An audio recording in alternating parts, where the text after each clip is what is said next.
Hello guys! At dahil day off ngayon ng mangyan, pag-isipan ko na magluto ng chicken menudo. Ayan, naprito ko na ang carrots at saka patatas. Piniprito ko muna sila lahat bago ko ihalo. Ayan yung aking mga sangkap. Ayan.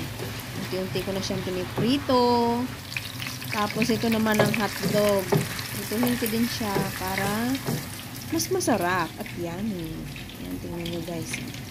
Ayan ang aking sili, sibuyas at bawang. Tapos, yung aking manok, binabad ko siya sa toyo at saka lemon. Tapos, ayan, nagisa na ako ng sibuyas at bawang, guys.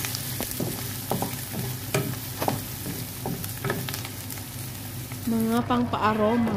Ayan, nailagay ko na ang manok. Tapos, nilagay ko na rin ang tomato paste. Ayan na siya, guys. Hintayin ko na lang siya kumulo. Tapos, dadagdagan ko na ng sabaw para maluto siya. Hintayin ko lang lumambot. Tsaka ko na ilagay yung mga special na pampalasa. Mukha na siyang masarap. Kaya, ayan. Nakatatlong lipat pa nga ako ng hindi siya kaldero napuno, dito kasi mga makapaw. Tingnan nyo guys, puno. Nailagay ko lahat yung mga ingredients niya. Puno. Ayan, nailipat ko na siya sa medyo malaki. Ayan, nahalo ko na siya ng ayos. Huluan lang ulit natin ng mga 5 minutes. Tapos luto na. Pwede nang kainin. Pwede nang tanghalian. Ayan, ang sarap-sarap. Yummy. Let's eat, guys! Parang di lumasa yung laurel. Chicken menudo.